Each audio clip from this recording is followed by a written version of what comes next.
अस्सलाम वालेकुम बच्चों। आज मैं आपको जिस सबक के बारे में पढ़ाने और समझाने जा रही हूँ वो है अहमद की समझदारी, जो कि उर्दू की किताब 5 से लिया गया है। इस सबक में दहशतगर्दी का ज़िक्र हुआ है। तो बच्चों, अब दहशतगर्दी क्या है? यानी अपनी मर्ज़ी की बात मनवाने के लिए बेगुनाह लोगों की जान लेने को दहशतगर्दी कहते हैं। अब ये दहशतगर्दी मुख्तलिफ़ तरीक़ों से होती है। इंसान दुश्मन लोग बम के डब्बे, खिलौने या बैग वगैरह में छुपाकर किसी जगह रख देते हैं ताकि बम फटने से आवाम का जानी और माली नुकसान हो। इसी तरह जब दहशतगर्दी होती है तो स्कूल, दफ्तर, इबादत गाहें, फैक्ट्रियाँ, तमाम चीज़ों को बंद कर दिया जाता है ताकि मुल्क को नुकसान हो। तो अब हमें इस दहशतगर्दी जब होती है तो हमें क्या करना चाहिए? हमें ये करना चाहिए बच्चों कि हमें लावारिस बैग, डिब्बे और खिलौने वगैरह से दूर रहना चाहिए। और अगर हम अपने वालिदैन के साथ हैं तो हमें इसके बारे में फ़ौरन उनको बताना चाहिए। तो अब इस सबक में बच्चों सफ़ा नंबर 94 पे भी बताया गया है कि अहमद जो है 10वीं जमात का एक ज़हीन तालिब इल्म है। अब तालीम के साथ साथ उसे अखबार पढ़ने, ख़बरें सुनने और अच्छे दोस्त बनाने का बहुत शौक़ था। वो रोज़ाना शाम को स्कूल का काम ख़त्म करने के बाद अपने महल्ले के जनरल स्टोर के बाहर बैठ जाता था और अखबार पढ़ता था। अब वो रोज़ अखबार में पढ़ता था कि कहीं पर कोई दहशतगर्दी हो गई है, कहीं कोई कितने लोग मर चुके हैं। तो ये इन तमाम ख़बरों को पढ़ के बहुत ज़्यादा परेशान हो जाता था। इस परेशान और उलझन को अपने उस्ताद के सामने उसका ज़िक्र किया तो उस्ताद साहब चंद लम्हे गहरी सोच में गुम हो गए।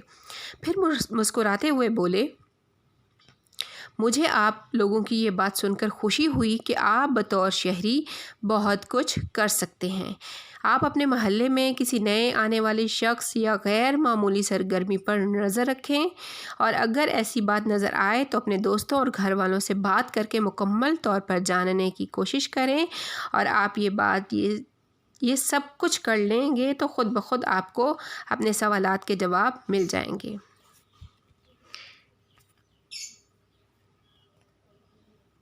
अगर कोई ऐसी बात नज़र आए तो अपने दोस्तों और घर वालों से बात करके मुकम्मल तौर पर जानने की कोशिश करें और अपने आप ये सब कुछ कर लेंगे।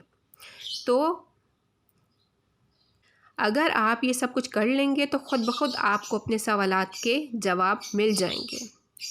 अहमद स्कूल जाने के लिए घर से निकलता तो गली के कोने पर वाक़या एक छोटे से मकान के करीब आकर उसके कदम आप हमेशा रुक जाते थे, क्योंकि मकान के दरवाज़े पर हमेशा ताला लगा हुआ होता था। लेकिन अजीब बात ये थी कि वहाँ एक छोटी सी खिड़की थी और खिड़की के अंदर से रोशनी नज़र आती थी।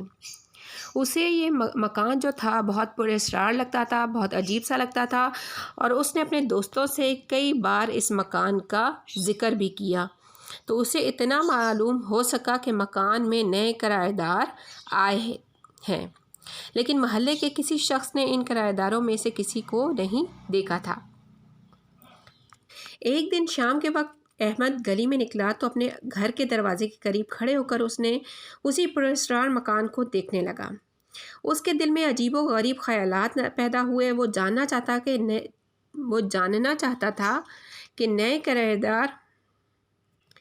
एक दिन शाम के वक्त अहमद गली में निकला तो अपने घर के दरवाजे के करीब खड़े होकर उसी पुरअसरार मकान को देखने लगा। उसके दिल में अजीबो गरीब ख्यालात पैदा होने लगे। वो जानना चाहता था कि नए किराएदार किसी से मिलने क्यों नहीं आते।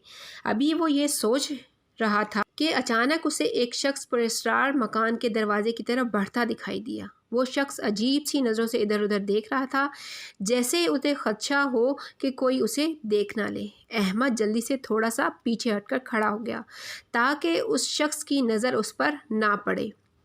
अब अगले दिन फिर यही हुआ और अहमद जो था जानबूझकर अपने घर के दरवाजे के करीब खड़ा हुआ था और वो ये सब कुछ देख रहा था। वो पुरअसरार मकान के मकीनों के बारे में कुछ ज़्यादा जानना चाहता था। मकीन कौन होते हैं? जो कि मकान में रह रहे होते हैं। پہلے اس نے سوچا کہ وہ اس مکان کی طرف جائے، لیکن وہ اچانک ٹھٹک کر رک گیا، یعنی اس کو اچانک اس کا خیال آتا ہے کہ مجھے یہ کام نہیں کرنا چاہیے، کیونکہ آج وہی والا آدمی مکان کی طرف بڑھ رہا تھا، لیکن اس کے ساتھ ایک اور آدمی بھی تھا۔ دونوں کے ہاتھ میں ایک ایک تھیلا تھا۔ دونوں تھیلے خاصے وزنی محسوس ہو رہے تھے، لگتا تھا انہیں وہ تھیلے اٹھاتے ہوئے خاصی دقت ہو رہی تھی۔ دقت کا مطلب ہوتا ہے مشکل۔ وہ دونوں جلدی جلدی ادھر ادھر دیکھتے ہوئے تالا کھول کر مکان کے اندر گئے۔ احمد نے محسوس کیا کہ دال میں کچھ کالا ضرور ہے، یعنی کچھ نہ کچھ کوئی گڑبڑ ضرور ہے۔ وہ جلدی سے اپنے گھر کے اندر آیا اور سیدھے اپنے ابو کے پاس پہنچا۔ وہ پہلے ہی اپنے ابو سے اس پر اسٹار مکان کے بارے میں بات کر چکا تھا، لیکن انہوں نے اس کی بات کو کچھ زیادہ توجہ نہیں دی تھی۔ آج جب اس نے دونوں پر اسٹار آدمیوں کے بارے میں اپنے ابو کو بتایا تو وہ تھوڑے چونکے اور پھر اچانک اٹھے اور بولے، آؤ چل کر دیکھتے ہیں۔ احمد اور اس کے ابو اس کے مکان کے قریب پہنچے تو یہ دیکھ کر حیران رہ گئے کہ دروازے پر تو تالا لگا ہوا تھا، لیکن کھڑکی سے روشنی باہر نظر آتی تھی۔ احمد اور اس کے ابو جلدی سے گھر واپس آئے۔ احمد کے ابو نے فون اٹھایا اور 15 پر کال ملائی۔ انہوں نے دوسری طرف موجود پولیس اہلکار کو پرسٹار مکان کے پرسٹار مکینوں کے بارے میں بتایا۔ تقریباً 15 منٹ بعد پولیس کی گاڑیاں آ گئیں، جن میں جدید اسلحے سے لیس پولیس اہلکار موجود تھے۔ احمد اور اس کے ابو نے ایک مکان کی نشاندہی کی تو پولیس والوں نے دروازے پر لگا ہوا تالا توڑا اور تیزی سے اندر بھاگ گئے۔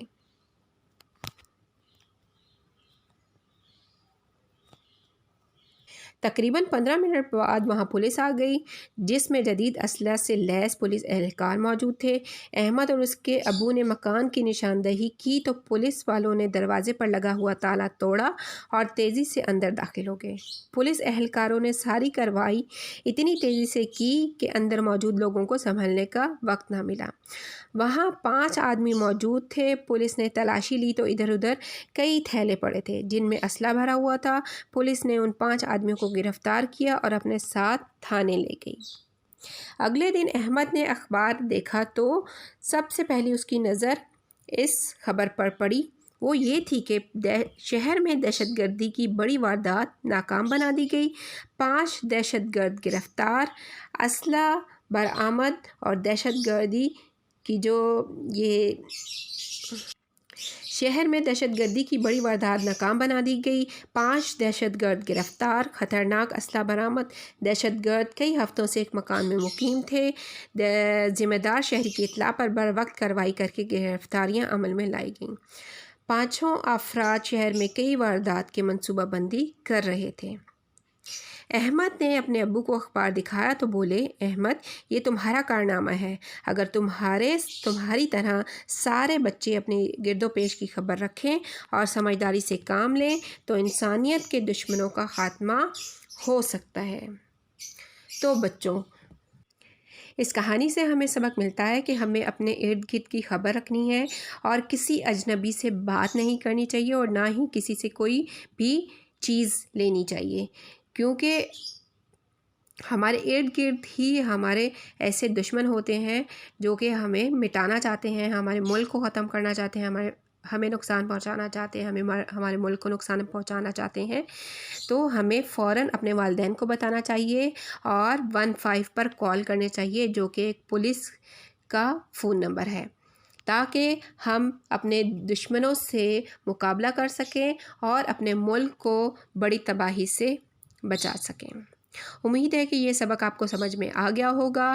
اب صفحہ نمبر 96 پر سوالات دیے گئے ہیں اور خالی جگہ پر کرنی ہے اور جملے بنانے ہیں۔ جب آپ یہ مزید کام اپنی بک پر کر لیں گے تو آپ کو یہ چیپٹر اچھے سے سمجھ میں آ جائے گا۔ شکریہ۔